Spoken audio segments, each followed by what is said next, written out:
আবার টুপি খালি গায়ে। বাগানের মধ্যে খালি গিয়েই থাকতে হয়।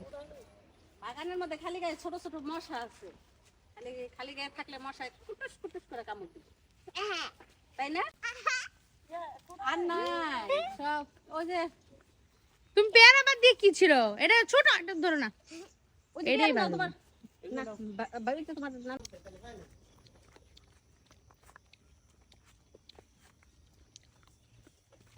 আমরা লাইন ধরে কোথায় যাচ্ছি? রাফা, ও রাফা, গাছ দেখতে যাও, গাছ দেখতে যাও। এই বৃষ্টি, এই রোদ, এমন একটা অবস্থা। মুরগি একেবারে চারির উপরে যায়া তারপর খাইতেছে। কি খায় একটু দেখি তো, কিছুই তো দেখলাম না। কি খাইলো? আরেকজন উঠছে।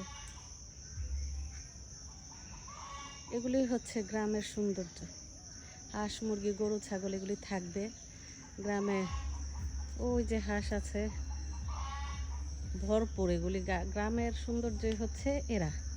হাঁস মুরগি গরু ছাগল গাছপালা এগুলি হচ্ছে গ্রামের সৌন্দর্য।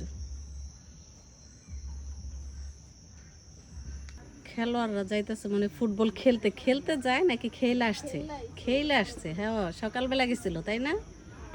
হ্যাঁ ওই যে দেখো না খেলা, ওই ওই পাশে তো ফুটবল খেলার মাঠ।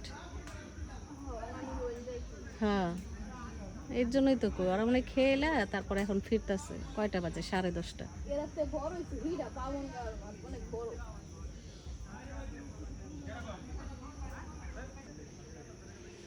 খেলোয়াড় গুলারে খেললা কাহিল হয়ে যাইতেছে।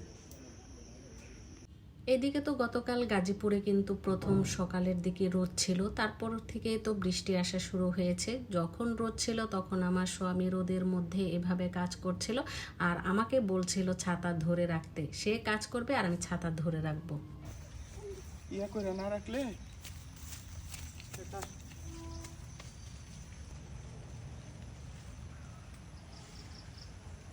ছবি তো না দাঁড়াও, ছবি না ভিডিও করতেছি। সিট তো হইব। দাও কই দাও দিয়ে সিরা সরো দা।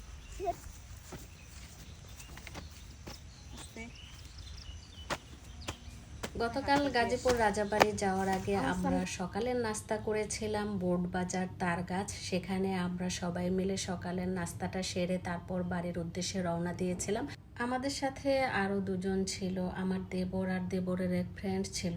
যাই হোক, এই ছিল আমার ছোট্ট একটি ব্লগ। নেক্সট ব্লগ দেখার আমন্ত্রণ জানিয়ে আজকের মতো বিদায়। আর গাজীপুরে গ্রামের বাড়ির ভিডিওটা কেমন লাগলো অবশ্যই কমেন্টে জানাতে ভুলবেন না।